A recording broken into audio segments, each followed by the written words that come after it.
Bueno, conmigo el ministro de Economía y Finanzas, Dulcidio de la Guardia.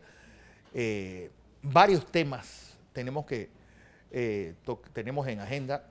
Lo principal, ministro, darle la bienvenida aquí a Next Noticias. Lo principal, tema de caso Wackett.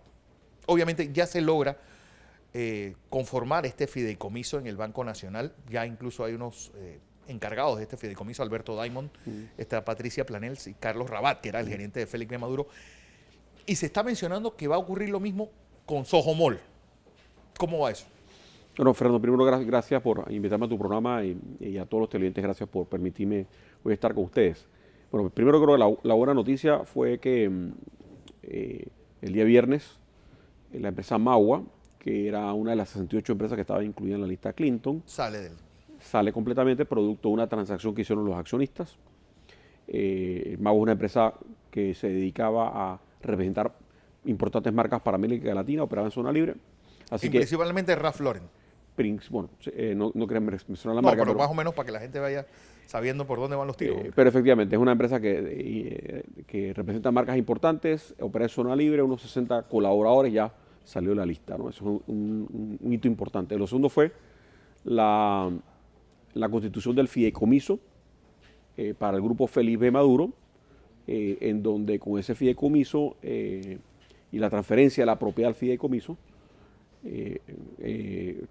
vamos a lograr que la empresa continúe operando en forma regular. Ya se designaron los nuevos miembros de la Junta Directiva, como tú lo dijiste, Carlos Rabat, que es el gerente de la empresa, Alberto Diamond, que fue ex superintendente de bancos y contador, y Patricia Planels, que es banquera. Son los tres que ahora tienen la responsabilidad de determinar el futuro del grupo Félix y cómo va a operar ese grupo hacia adelante, ¿no? Expliquemos bien el fideicomiso. Es como si toda la empresa formara un gran activo estas tres personas van a manejarlas como si fueran los albaceas, para decirlo de alguna forma. ¿Quién sería el fideicomitente de toda esta operación? Bueno, el fideicomitente son los accionistas. Ajá, pero ¿quiénes serían los accionistas? ¿Los Wackett seguirían como accionistas de este grupo? No, lo que sucede es que ellos le transfirieron al fideicomiso las acciones de las empresas del grupo Félix Maduro, que son Importadora Maduro, Maduro Internacional, hay una tercera que no me acuerdo. Maduro y Lindo creo que también está ahí. Le transfieren las acciones al fideicomiso. El fideicomiso ahora es el propietario de las acciones. Se designó una junta directiva que tiene amplios poderes para gestionar y administrar las empresas, que ya dijimos las tres personas. Y el fideicomiso tiene como beneficiarios, primero a los empleados, segundo a los acreedores financieros garantizados, tercero a los acreedores financieros y no financieros no garantizados. Y finalmente, si algo quedara, asumiendo que se liquiden las compañías, o se vendan las compañías, si algo quedara después de ese proceso de venta, quedaría entonces para los accionistas, o sea, la familia Wackett, y quedaría restringido en el fideicomiso hasta tanto los señores Wackett estén incluidos en la lista Clinton. ¿Puede hacerse lo mismo con Sojomol? Bueno, la intención de la Comisión Presidencial es tratar de replicar esta solución para otras empresas del grupo. Claramente, como yo lo he dicho, no todas las empresas son iguales, hay unas que son mucho más complejas que otras. Sojomol es más complejo, tiene una enorme cantidad de acreedores financieros, tiene acreedores no financieros, tienes arrendatarios del centro comercial, es más complejo y estamos trabajando a ritmo forzado para ver si logramos una solución para ese grupo que representa una cantidad importante de deuda financiera en el sector bancario panameño. Estamos hablando de una deuda superior a los $400 millones. Bueno, esa la cifra la dio el señor Wackett. Esa era la deuda que tenía, digamos, todo el grupo WISA. De ahí hay deuda de Félix Maduro, la deuda de la propia empresa WISA, la deuda del MOL y otras empresas del grupo, ¿no? Obviamente, ¿qué pasa con el centro financiero con una deuda tan grande? Es decir, una exposición importante. Bueno, donde creo que un banco tiene el 60% de esa deuda. Bueno, mira, eso representa menos del 1% del total de los préstamos, mucho menos del 1% total de los préstamos del sistema, ¿no? Sin embargo, es una cantidad importante de deuda financiera que tiene el grupo, y lo que el gobierno ha estado tratando es buscar una solución ordenada, de tal forma de que se preserven, por un lado, los empleos. Segundo, bueno, primero que las empresas, la mayor cantidad de empresas continúen operando. Lo segundo, y para preservar los empleos, y también para que los acreedores financieros y no financieros puedan cobrar sus deudas. ¿Ustedes se enteran de esta inclusión de la lista en la lista Clinton en Washington? Nosotros nos enteramos en Washington el miércoles, un poquito antes de la medianoche. Porque de miércoles hacia jueves, ¿no? Lo que ha salido, pues, en la calle es que el grupo se entera 6 meses antes, cuando Ritz-Carlton decide no invertir en Panamá. Es decir, ¿había alguna señal de alarma de que venía algo de esa magnitud hacia Panamá? No, nosotros no teníamos ninguna indicación a nivel del Ejecutivo de que algo estaba sucediendo en esa dirección. Obviamente, alguien dijo que la quiebra o la situación de Huiza es el clavo que le faltaba al ataúd de la zona libre de Colón. Es muy delicada la situación en zona libre. Yo francamente, yo soy optimista con zona libre de Colón, soy optimista con los empresarios de zona libre de Colón. Ellos han sabido reinventarse en muchas ocasiones. Tiene una gran capacidad de encontrar nuevos nichos de negocio. Creo que la ley de zona libre de Colón que se pasó este año, más la próxima implementación de Colón Puerto Libre, va a ayudar a la zona libre. Zona libre de Colón está posicionada sobre un área de bienes inmuebles que tiene acceso logísticos, acceso a todo. O sea, ahí tiene un valor producto que las rutas comerciales del canal están allí. Y si tú miras, cuando tú separas la operación de zona libre en los distintos actores, tú te puedes dar cuenta que, por ejemplo, los que están dedicados a logística de valor agregado, les está yendo bien. Los que representan grandes marcas, no es que le vaya igual que en años anteriores, pero no les está yendo mal. Las farmacéuticas les está yendo bastante bien. Hay un sector que son una cantidad importante de usuarios que se dedican al negocio tradicional de comprar mercancía para poder revenderla al crédito, principalmente en América del Sur, que ese es el sector que está muy golpeado. Entonces, y esto es producto del ciclo económico en América Latina. Vamos para un segundo año consecutivo que América Latina, o América del Sur en particular, va a experimentar una recesión.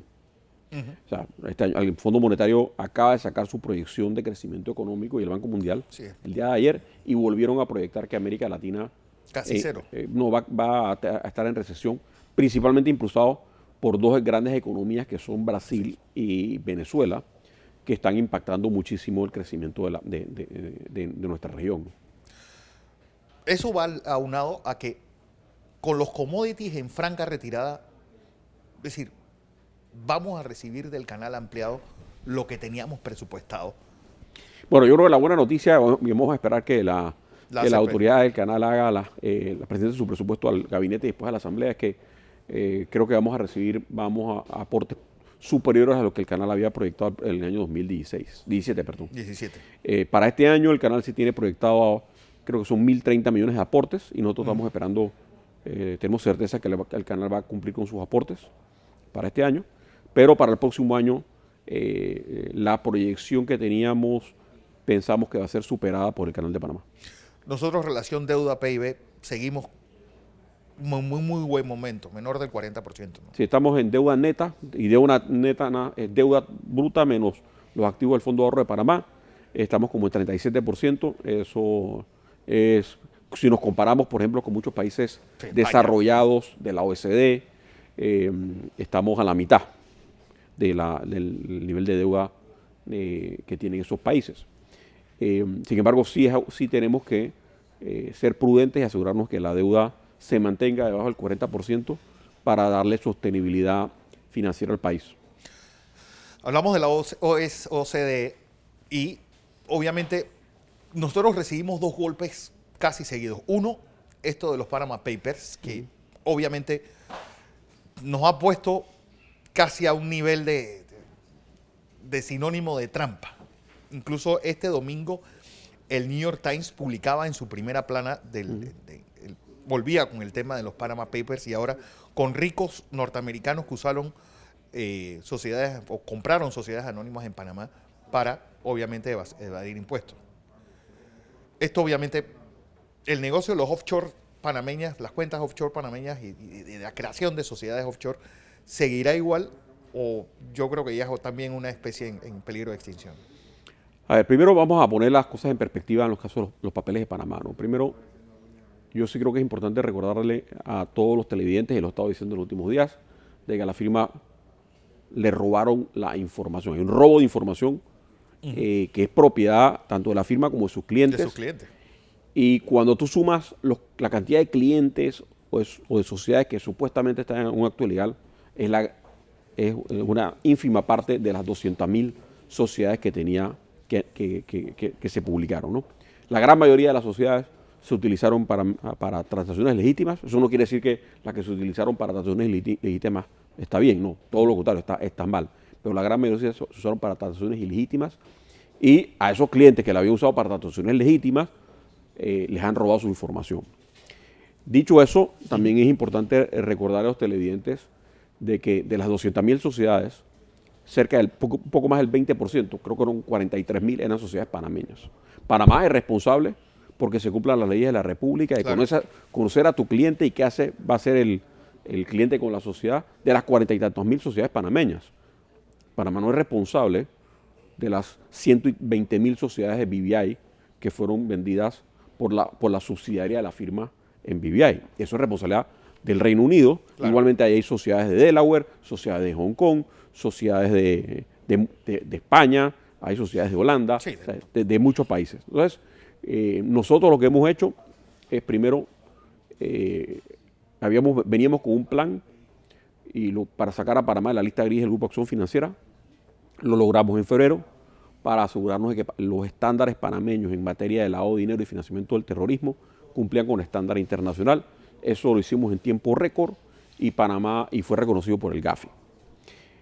También el presidente de la República el año pasado había anunciado el compromiso de Panamá de adherirse al intercambio automático de información fiscal. Esto es con relación a la OCDE. Y recientemente Panamá, en una carta que le envió la vicepresidenta a la OCDE, ratificó ese compromiso, incluyendo el hecho de que Panamá va a estar adheriéndose a lo que ellos llaman los Common Reporting Standards o los reportes estándares de intercambio, que básicamente lo que hace ese estándar es que se define qué información se intercambia y cuándo se intercambia. Y cuándo se intercambia, es lo importante. Es decir, un ciudadano francés, por ejemplo, ustedes, lo que quiere Francia es que nosotros reportemos cada vez que hay un ciudadano francés aquí. Y lo que Panamá ha dicho, nosotros le vamos a dar información cuando ustedes la soliciten de personas específicas. Bueno, nosotros en este momento con Francia lo que tenemos es un tratado de intercambio de información fiscal a requerimiento. O sea, Francia nos solicita, queremos saber, digamos, si Fernando Correa fuera ciudadano francés, nos tendría que decir, queremos saber si Fernando Correa, o mejor dicho, tenemos indicios que Fernando Correa tiene una sociedad en Panamá y además eso tiene una cuenta bancaria en Panamá. Y nosotros en la DGI lo que hacemos es que le confirmamos si esa información es correcta o no. Pero ellos tienen que tener una investigación en Francia y tienen que tener, ¿cómo se llama?, indicios de que el ciudadano tiene cuenta o una sociedad en Panamá. El intercambio automático de información va mucho más allá. Lo que hace el intercambio automático de información es que los países tienen que identificar a los ciudadanos franceses, en este caso, y automáticamente, sin que Francia lo pida, remitirle a Francia la información de los ingresos en cuentas bancarias que tenga el ciudadano francés en nuestro país. En forma automática, es similar a lo que Panamá completó recientemente con Estados Unidos para la implementación del FATCA. Francia ha dicho que nos incluirá en la lista gris a partir del 1 de enero de 2017. Es decir, incluso lo más probable es que Francia tenga un cambio de gobierno. Es mejor ya tratar con el próximo gobierno francés la exclusión de esta lista o insistir con el señor Sapin la no inclusión de Panamá antes de fin de año. Bueno, Francia lo que le ha planteado a Panamá es que no están satisfechos con las respuestas que Panamá le ha dado con relación a las solicitudes de intercambio de información que ellos nos han enviado. ¿Okay? Nosotros hemos tenido 2 visitas a Francia durante este año. Yo me he reunido personalmente con el ministro Sapin en 2 ocasiones.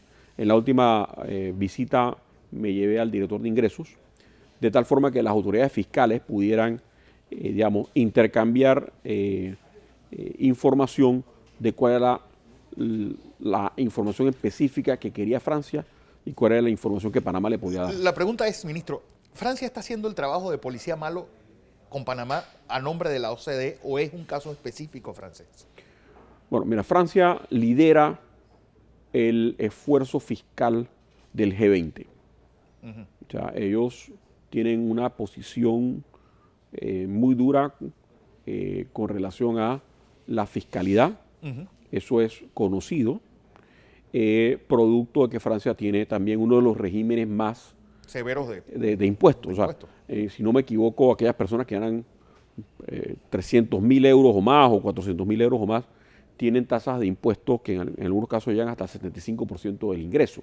O sea, imagínense, de cada dólar de euro, 75 centavos se van en impuestos al fisco francés. Pero, y eso es producto de, del estado de bienestar que tiene Francia, los altos costos de correr el Estado, y ellos sí son muy agresivos en asegurarse que los ciudadanos franceses, los residentes fiscales franceses, porque hay una diferencia entre ser ciudadano francés y ser residente fiscal. Los residentes fiscales franceses paguen sus impuestos como deben. Hay territorialidad, por ejemplo, en Francia, es decir, un ciudadano francés tiene que tributarle a Francia viva donde viva. No, ellos tienen renta mundial, pero para los residentes fiscales, que es una diferencia. O sea, si un francés vive en Panamá y es residente fiscal en Panamá, y hay unas definiciones, para personas naturales, el estándar internacional es que si tú vives 183 días en un país, tú eres residente fiscal de ese país. Okay. Entonces si hay un panameño que reside en Francia por más de 183 días, él es residente fiscal en Francia. Y ese panameño tiene que pagar impuestos sobre todos los ingresos que esa persona recibe a nivel mundial y los paga en Francia. Esa es la regla general de los países que tienen renta mundial. Estados Unidos tiene un modelo distinto y en el caso de Panamá, por ejemplo, el modelo panameño es que tú pagas renta únicamente de los ingresos que devengas dentro de la República de Panamá. Habló del estado de bienestar. Yo creo que nosotros, sin lugar a dudas, de unos años para acá, nosotros estamos haciendo una sociedad cada vez más injusta, una sociedad donde los servicios mínimos de educación, de salud, es decir, hay una gran diferencia entre lo que presta el servicio público y lo que presta el servicio privado. Es decir, y obviamente eso hace pues lo que la Iglesia Católica viene denunciando hace mucho tiempo, una sociedad dual, donde hay una sociedad que vive casi en el umbral de la Edad Media y otro vive en una sociedad posmoderna. Es decir, fiscalmente, obviamente, esto es un problema de ingresos. Necesidades ilimitadas versus ingresos y gastos limitados por parte del Estado. Pero mira, primero, es decir, ¿cómo hacer más justa esa sociedad y que esa brecha no esté tan amplia como la que existe ahora mismo, donde hay gente que todavía pues le cargan en ambulancia a través de una hamaca, mientras otros en un hospital privado lo están operando doctores fuera de Panamá con tecnología de punta? Bueno, primero creo que hay que resaltar, y esto yo lo digo cada vez que tengo una posibilidad, las necesidades de Panamá son mucho más que los recursos. Claro. Entonces, y los recursos, básicamente, ¿de dónde vienen los recursos? Vienen de los impuestos que pagamos, de los otros ingresos que recibe el gobierno, principalmente de los que la mitad de esos otros ingresos vienen del canal, ¿okay? Y de la deuda pública o el déficit fiscal que contraemos, que tenemos que salir a contratar para pagar los gastos del gobierno. Entonces, los ingresos, los gastos, las necesidades son más grandes que los ingresos. Y la República de Panamá sí ha dado mejoras muy importantes en los últimos años en cuanto al coeficiente de Gini, que mide la desigualdad por primera vez. Coeficiente de Gini, por ejemplo, yo estaba viendo los quintiles y nosotros, es decir, alguien que reside o alguien que recibe ingresos en el quintil superior del 20% es cuántas veces más de los del 20% inferior, O sea, 40 veces. No, Fernando, o sea, hay desigualdad, ese sin duda. Lo importante es ir mirando que la desigualdad en Panamá ha estado disminuyendo de forma importante en los últimos años. Por eso es que los programas del gobierno que tienen que ver con las transferencias condicionadas de la pensión mínima 120 a los 65, la beca universal y los otros apoyos que da el gobierno a las clases más humildes han ayudado a ir, digamos, apoyando a que haya más igualdad. Eso no quiere decir que Panamá no tiene que seguir caminando en ese sendero. Tenemos que seguir caminando en el sendero de asegurarnos de que los servicios públicos que se presten mejoren la calidad. Hay que mejorar la educación, hay que mejorar la salud, hay que mejorar la justicia, hay que mejorar la distribución de agua. Hay muchísimas necesidades. Sin embargo, lo tenemos que hacer en una forma fiscalmente responsable. O sea, con los recursos que tenemos, más la deuda que podemos contratar para asegurarnos de que las finanzas de todos los panameños, que es la finanza de la República, sean sostenibles no solamente para esta generación o para este gobierno, sean sostenibles para los próximos gobiernos. Lo que no queremos terminar es en situaciones como algunos países europeos, en donde han tenido que tener recortes masivos del gasto público, aumentos masivos de impuestos y que tienen repercusiones después en el crecimiento económico. La mejor forma de atacar la desigualdad es a través del crecimiento económico, la inversión privada, que a su vez genera más oportunidades de empleo y mejora la calidad de vida de la gente. Hay que reconocer que en los últimos 10 años, si tú ves a Panamá hoy y lo ves hace 10 años... No, es un salto cualitativo. O sea, había un salto dramático en cuanto a la calidad de vida, en cuanto a los ingresos, en cuanto a la misma ciudad, ustedes ven. Y no solamente la ciudad, en el interior de la República, lo cual ha permitido, en una buena medida, generar obras que nos íbamos hace 10 años, los panameños ni nos imaginábamos que íbamos a tener en este país un metro. O sea, pensemos, lo que estábamos hace 10 años, en el 2006, recientemente, yo en esa época estaba en Banismo, hace 10 años se vendió Banismo, para ponerlo en perspectiva, yo era vicepresidente de Banismo, no estábamos pensando, estaban, si no me equivoco, en ese momento, iniciando posesión Martín Torrijos, todavía no se hablaba ni la cinta costera aún, y veníamos al gobierno de Mireya Moscoso. Si recordemos que la obra emblemática de Mireya Moscoso había sido el puente centenario que se terminó sin accesos. Sin embargo, lo que se ha hecho en los últimos 10 años le ha cambiado la vida a mucha gente en Panamá.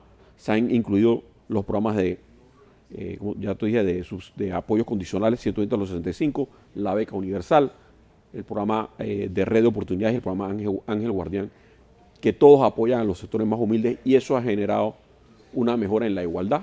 Pero todavía tenemos que seguir caminando en ese sendero. Por ejemplo, para la clase media, ¿se ha pensado algún proyecto importante? Es decir, que por lo menos la mantenga tal y como está, que no se pauperrenice como está ocurriendo en el resto de América Latina. Bueno, primero en el caso de la clase media, lo más importante, Fernando, ha sido que en los últimos 2 años, 2015 y lo que va del 2016 con seguridad, no tenemos presiones inflacionarias. O sea, la inflación del año pasado terminó en 0,2% y este año va a terminar seguro por debajo del 1% o cercano al 1%. Quiere decir que no hay presiones de precio, o sea, que no hay, que las personas no están perdiendo capacidad adquisitiva. Creo que es lo más importante. Lo segundo es mantener los niveles de empleo. Y lo tercero, para la clase media, creo que hay que reconocer que hay algunos apoyos que da el gobierno, por ejemplo, para la adquisición de viviendas, en los intereses preferenciales que van hasta 120.000 balboas, que sobre todo a las personas de clase media baja los ayuda a adquirir su primera vivienda. Dicho eso, hemos estado explorando la posibilidad de buscarle una solución a la promesa de que lo que pagan las personas de la clase media en mandar a sus hijos a escuelas privadas sea deducible del impuesto a la renta. Todavía estamos buscando una solución, una renta sustituta para que eso se dé. Y seguiremos trabajando. Hay un grupo de diputados que han estado proponiendo eso. Con lo que nosotros coincidimos es de justicia que se dé. Claro. Pero aquí, nuevamente, como yo lo digo, las necesidades son mucho más grandes que los recursos y tenemos que hacerlo en forma responsable para asegurar que las finanzas de Panamá sean sostenibles, no para este gobierno, para los próximos gobiernos. ¿Cuál quisiera usted que fuera su legado cuando sale del Ministerio de Economía y Finanzas? Bueno, mira, como legado yo tengo varios legados. Primero, muchos son internos, asegurar que tenemos un ministerio mucho más profesional y en ese sentido tenemos varios proyectos que estamos trabajando. Uno es el cambio del sistema contable del Estado, que ya tenemos... Dice que el PIB nuestro no está bien calculado porque hay varios sectores importantes que no están dentro del cálculo. Telecomunicaciones, el importe de los... No, el PIB ha sido revisado, fue revisado recientemente y ya se incorporaron todos los sectores por parte de la Contraloría con base a la metodología internacional. Eso es responsabilidad de la Contraloría. Así que uno es que el Ministerio. Lo segundo, asegurarnos de que las finanzas de Panamá sean sostenibles en el tiempo, manteniendo los niveles de deuda pública sobre el Producto Interno Bruto y ayudar a que algunos sectores de la economía, como el sector industrial, zona libre de Colón y el sector de servicios panameños, en particular, que son responsabilidad, digamos, que son los sectores que el Ministerio está más cercano, sí, tengan unos planes estratégicos que les permitan ser competitivos hacia el futuro. Por último, el hecho de que Grupo GS salga de la lista Clinton se está negociando a través del grupo de 3 ministros que están tocando el tema de WISA. Bueno, como ya el Grupo GS tiene una licencia hasta el año 2017, estamos, digamos, menos, no es que no estamos preocupados, estamos menos preocupados por ese. Y hay otros grupos de empresas que tienen más prioridad producto que las licencias se les acaba próximamente, en particular el mall. Entonces, si queremos buscarle una solución al mall lo antes posible, al complejo, porque no es solamente el mall, es el complejo.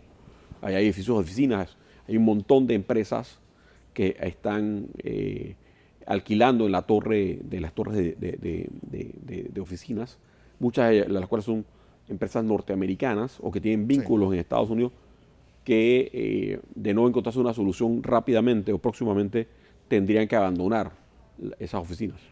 Bueno, don Dulcido de la Guardia, gracias por estar con nosotros. Dulcido de la Guardia, ministro de Economía y Finanzas.